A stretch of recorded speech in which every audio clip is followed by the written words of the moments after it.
आप लोगों ने इस बुजुर्ग माँ की आवाज़ सुन ली होगी जिन्होंने आज अपना जवान बेटा करंट की चपेट में आने की वजह से खो दिया है। हम आपके बता दें कि जिसने आज अपनी जान गंवाई है उसके भी 2 छोटे बच्चे हैं। अब मई का महीना है और मजदूर दिवस भी मना चुके हैं लोग, लेकिन मजदूरों की मौत के बाद आखिर कब तक जागेगा शासन और प्रशासन? क्या यूं ही लोग जान देते रहेंगे? बहरहाल हम पूरे मामले को आप तक पहुंचा रहे हैं। इनकी आवाज़ जरूर सुनिएगा जो कई प्रश्न खड़े करते हैं। मई का दिवस है और इस मई दिवस में फिर एक मजदूर ने अपनी जान गंवा दी। चलिए, हम कई बार अमूमन खबरों में बताते हैं कि इस दुनिया में अगर सबसे कोई सस्ती चीज़ हुई है तो इंसान की जान। ये आप देख रहे हैं, ये 3 फेस लाइन है, शायद मेन पावर लाइन है, और ये खंबा, इसे आप गौर से देखिए। ये राजनांदगांव के चिखली पुलिस चौकी और संजीवनी हॉस्पिटल के ठीक बगल पीछे में है।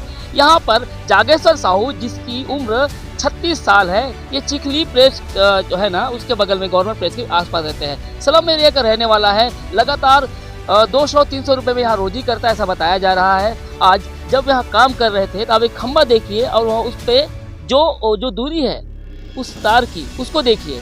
इसके जद में आ गया। जैसे इसके जद में आ गया उसके बाद उसको करंट ने अपने चपेट में ले लिया, और करंट में चपेट में लेने के बाद यहाँ पर वो काम करते करते उस हादसे का शिकार हो गए। इसके साथ 1-2 लोग और हैं जो हादसे का शिकार हुए। अब देखते रहिए कि जो एरिया है, इस एरिया में ठीक इस जगह पे जागेश्वर काम कर रहा था। अब इस एरिया में कोई जवाबदेही या कोई जवाबदार इंसान खड़ा नहीं है जो इसका जवाब दे। तमाम वो इक्विपमेंट देख लीजिए, ये जेसीबी, ये ट्रैक्टर्स, ये सब है। ये कंस्ट्रक्शन का काम अंडर कंस्ट्रक्शन हो रहा था। ये 36 एकड़ या कोई सिंघानिया जी का है, ऐसा बताते हैं। लेकिन अब इस मौत के बाद एक भी कोई बंदा यहाँ पे आपको नजर नहीं आएगा। केवल कुछ कार्रवाई के नाम पे लोग पहुंचे थे, लोगों ने कंपनसेशन की बात कही।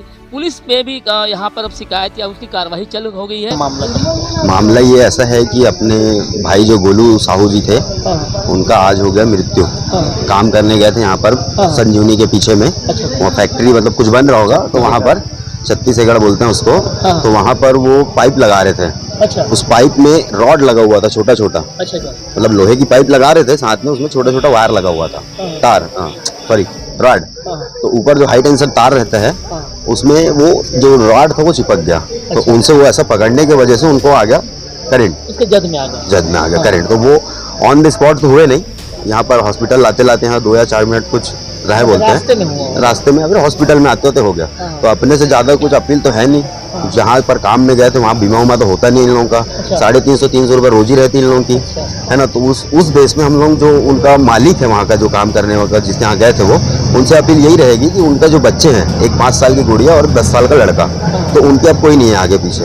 उनके बड़े चाचा वाचा है, पर इन लोग अपने नानी और इसके साथ रहते थे, कोई नहीं ऐसा है। तो अपना ये है कि उनका कुछ मदद करे वहाँ से।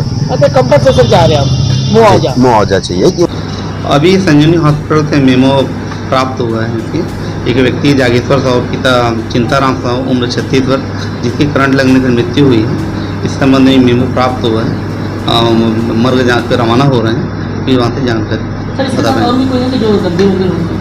अभी घायल बोले तो नहीं, कोई जानकारी स्पष्ट नहीं बताया हमें। मौके पे जाकर मैं देखे तो जानकारी दे पाऊँ। करंट की जद में आने से एक की मौत हो गई। गरीब मजदूर है, 2 बच्चे हैं उनके। अब उनके कोई ना सामने आ रहा है ना कोई बात कर रहा है। 36 साल के जागेश्वर गोलू है, यही करीब रहते थे और पीछे सिंघानिया के बारे में काम कर रहे थे। और जब खंबे से टच कर गए तो उनकी डेथ कर गए। 1 लोग और गंभीर है, लेकिन उनके घर में अब बता रहे कि 2 छोटे बच्चे हैं और बुजुर्ग माँ है। कोई भी अभी तक ना उनके कफन दफन के लिए कोई सामने आ रहा है, ना कोई ठेकेदार बात कर रहा है। पूरा जो एरिया है खाली पड़ा है, कोई जवाब दे ही नहीं है। उनके भाई से बात करते कि अब क्या बोलना चाहेंगे, कफन दफन क्या उनकी मांग कर रहे हैं आप? कफन दफन के लिए अलग होना चाहिए और अलग से उसको मुआवजा मिलना चाहिए। कितना मुआवजा बात? कम से कम 35 से 40 लाख रुपए मिलना चाहिए उसको। 35-40 लाख? हाँ जी। अभी बच्चे छोटे बच्चे परवरिश के लिए लगेगा जी। अभी तो 10 से 12 साल तक। आप उनसे बड़े हैं? हाँ, मैं उससे बड़ा। आपका नाम क्या है? मेरा नाम शिव साहू है। आप भी उनसे बड़े हैं? हाँ, दिनेश साहब। अच्छा, अभी कितना मांग कर रहे हैं आप? 35-35 लाख। 35 लाख मतलब छोटे बच्चे को जैसे, मतलब कफन दफन है ना। मतलब काम करने वाला कोई नहीं है जी। आप उनके सिस्टर है क्या? मैं उसका, हाँ। क्या नाम है आपका? मेरा ताराबाई साहू नाम। गम का समय है, बात नहीं कर सकते, लेकिन फिर भी आपकी बात पहुंचाना हमारी जिम्मेदारी है। मैं जरा की रहने वाली हूँ।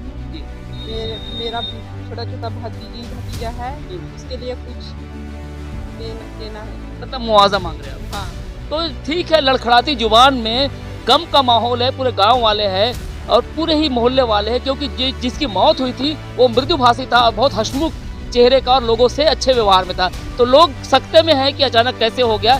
खैर, होनी अपनी जगह है, लेकिन मांग अपनी जगह जायज है। अभी कफन दफन के लिए भी कोई ठेकेदार या कोई भी काम करने वाला सामने नहीं आ रहा है। वही परिवार वालों की मांग है कि जो छोटे बच्चे हैं उनके लालन पालन और शिक्षा की व्यवस्था के लिए कम से कम 35 से 40 लाख रुपए इन्हें मुआवजे के तौर पर दिए जाए।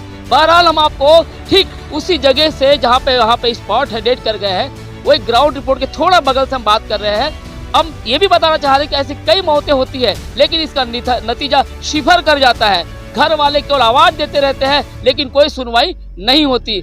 हम आप तक ये बातें पहुंचा रहे हैं, इस मजदूर की बात, इस परिवार की बात, उन 2 छोटे बच्चों की बात जिनकी माँ नहीं है। सुनिएगा, गवर्नमेंट किसी की हो, चाहे कांग्रेस की हो या बीजेपी की, इन मजदूरों की और इन मजदूरों के बच्चों के लिए और इनके बच्चे के जो दादी है वो रह गई, उनकी बात आप तक हम पहुंचा रहे हैं। आप हमारी बातें सुनेंगे और उम्मीद करते हैं कि इनके मुआवजे के लिए आगे हाथ बढ़ाएंगे। मेरे साथ कविता साहू और मैं अखिलेश।